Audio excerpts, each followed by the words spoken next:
Hello everybody, this is Toys R Us, and for this new figure unboxing and review we're going to be looking at the Transformers MP53 Plus, which is the masterpiece version of Crosscut. So what we're going to do in this video, we're going to unbox him live in a second, have a look at the entire contents of the packaging. We're then going to do a comparison with the original owner of this mould. We're then going to do a comparison with the only other crosscut figure that I've got. Unfortunately, I've not got the original, well, the e-hobby version, shall we say, of the Generation 1 use of this particular mould. And we can also see how he looks and compares with some other older masterpiece figures, and indeed you can't even see him, but I've got Getsui as well, just to see, I suppose, how he scales and looks with them. So as you can see, quite a bit to get through with this video, and as I start to put these back, I need to do a couple of things. One is to remind anybody who's not subscribed to this channel, if you'd like to hit that subscribe button for me now please, because it really will help me out. And the other is to thank Robot Recruits, who is the online shop in the UK that I purchased this from a bit ago, to be honest, but as you can see, they did get it out to me nice and safely.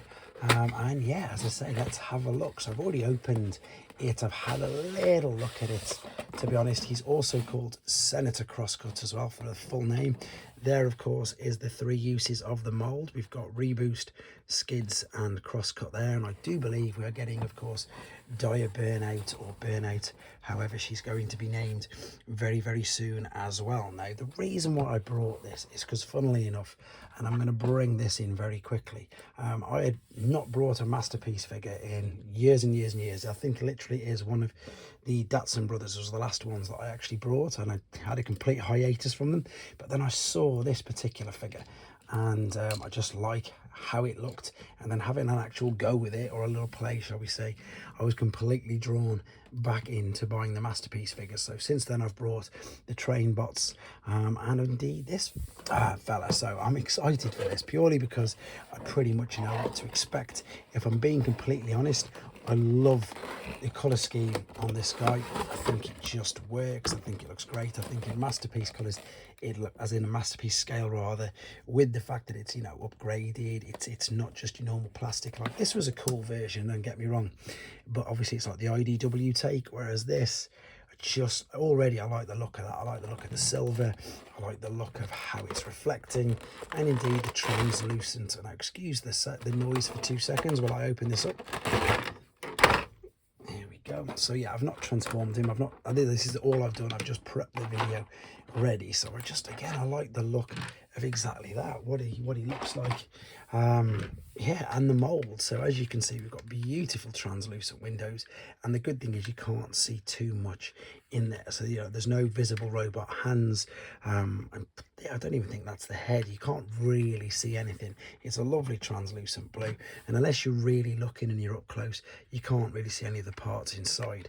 All the detail as you'd expect from a masterpiece figure on the front here, on the bumper.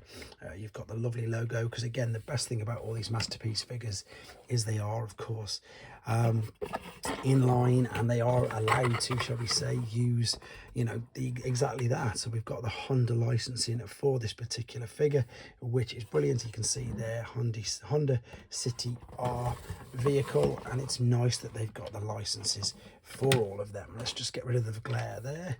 The wheels, as I say, are nicely detailed. I was just checking they weren't rubber. They're not, unfortunately. I suppose you can perhaps make out, looking at the other version of him, where some of the things are, but it's not too, you know, it's not really apparent. Oh, it's a robot right underneath there. It does feel relatively weighty. Lovely tampographed Autobot logo there, and of course we can open lots of the compartments on here. So if we take, I would call this the bonnet. I think in America, is it called the hood? Now can I take it from this way? I'm not too sure. I don't want to damage it. I just want to make sure while I'm doing these first impressions that I can in fact open it. But let's have a look. Yeah, it should open up from the front. I was just checking my pictures. I'm going to break this, aren't I? I don't have any luck. I'll probably do that in a second.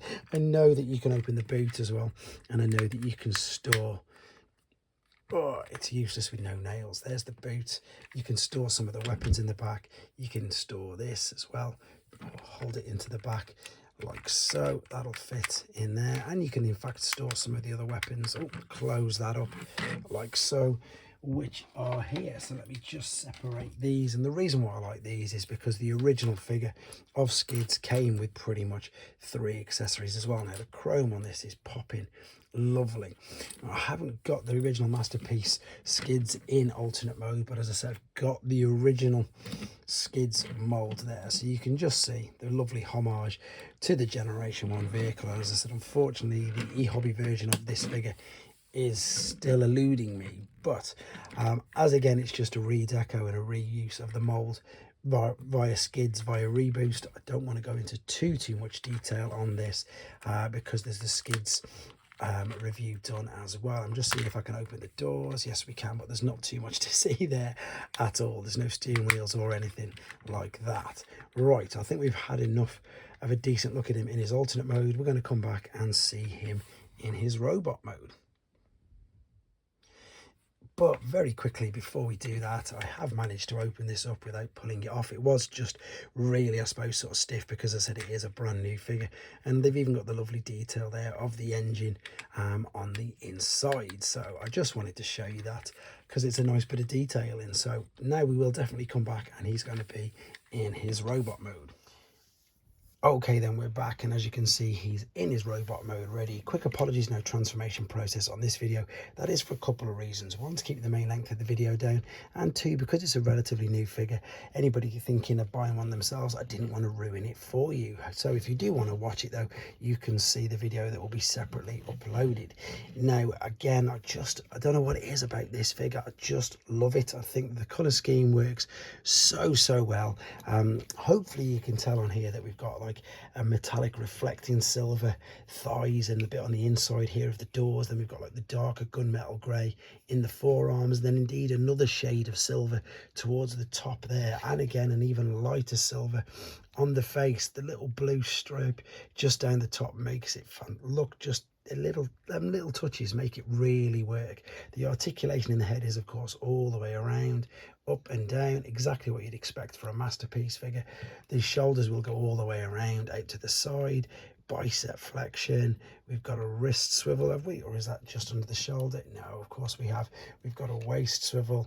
There's no ab crunch, but we've got hips to the side, to the front. You can see that there. That's not like really a skirt. It just moves with the figure. It's brilliant. Full range of motion, knee bend, ankle tilt rock. The whole of this foot section you can completely move around and say pivot at the back as well. And exactly as you'd expect for a Masterpiece figure, everything is covered up, so there's no gaps here in the back of the legs. They're covered up by this back of the car there, and again underneath here all of this clips and fits together so well. The door, if you wanted to, the back of the roof rather, you can have coming right down there. Just a stunning figure and a brilliant mold. What I'm going to do very quickly is just bring in Skids just so you can see the comparisons. Again, I loved the Skids mold. I just think this one's better. Do I want to get the Reboost one? Maybe, maybe not. Maybe die a burnout or burnout as well. Who knows? But this at the moment is definitely my favourite of the two. Before we do some more comparisons, let's have a quick look in the instruction pack as well. I've literally only just opened this quickly off camera, not had a full look though. So we've got the collector's card there, which is brilliant. There is the details there, the tech spec, etc. details, and I love the way you can see it says Senator Crosscut. We've got the instructions here, which I've not even opened. Funnily enough, I used my instructional video for him to transform him because it just really did help me out. Now we've got here how we can use all of his accessories, so we've got all 3 of them here. And again, these look brilliant. So I've not had a go at this yet. It looks like we can fold out a handle at the front there, which looks like it would fit in, yep, and over the waist. Now that over the wrist, not the waist, is a perfect homage to this weapon here that does indeed do exactly the same with the original. That is a lovely little homage there too. I'm just seeing where everything else can go and attach. It looks like the same as well. These will sort of fit over the fist or indeed on the forearms by the looks of this. Yep, that's clipped inside there. That looks great, and you can do the same with this as well. I'm just wondering if you can do something similar to this original one where it looks like you can have it coming underneath. Maybe you can. Let's just have a little look. Again, I've not seen any videos on this figure yet. I've seen loads of pictures, to be honest, but not in the videos. I would imagine that it's going to be able to fit into one of these holes as well. I don't think you can hold them all at the same time. If you can, I will do a little segment at the very end of the video just showing exactly that.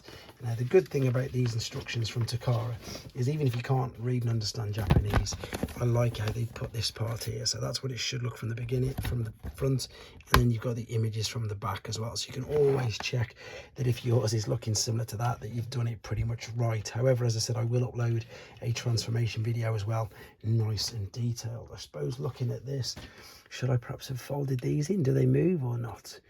Maybe they do. Maybe you can put these into the bonnet. I'm sure that somebody told me that you could do that in the other figure, so perhaps I did miss something. Yes, you can. You can fold them in there and they stay nice and secure under there as well. So there we go.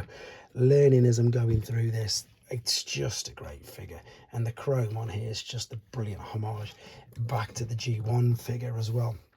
This also is a homage back to the Diaclone version of the figure, which of course I haven't got any of the Diaclones of it. I'm just going to keep bringing in some of these original, and this is, I suppose it's over 10 years old already now, or is it 10 years this year, version of Crosscut. As I've said, it, although he's an IDW version, it's a different league, of course it is, and that's because of the price point and indeed technology, how much it's improved.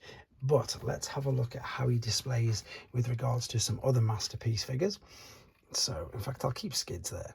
Let's just move these other ones out of the way. So I've got some of the older ones, which is all the other figures that I did collect. As I said, I think I pretty much stopped buying after these, because I haven't got Inferno or Grapple or Ratchet and Ironhide. So it was about that sort of time that I stopped buying masterpieces. And again, I've only just really started again. And one of the other latest ones that I've got up until this point is Getsui, so you can see how he compares to them. So yeah, I think he scales really well, because obviously the Honda City is a little bit smaller than indeed these. It's quite a bit smaller than a train though, so maybe this is a little off scale, as everybody keeps saying, but we're not talking about him, we're talking about Crosscut. And again, I don't think there's anything else more to say about this. Love the mold, love the color scheme, think it really works, and again, it's just a great addition to the weird and wonderful and ever spiraling out of control yeah, original Diaclone repaints that we just keep getting at the moment, and I'll keep buying them if they look as good as this. Let me know what you think of him in the comments, guys. Take care. Just one last thing I just wanted to add to this very quickly.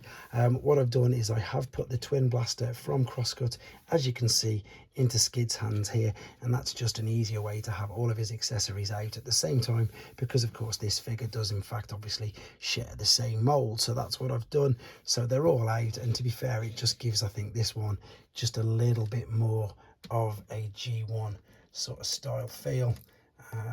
With the twin blasters exactly like that. So that's how I'm going to be displaying both of these now. Just wanted to add that at the end. Thanks for watching. Take care.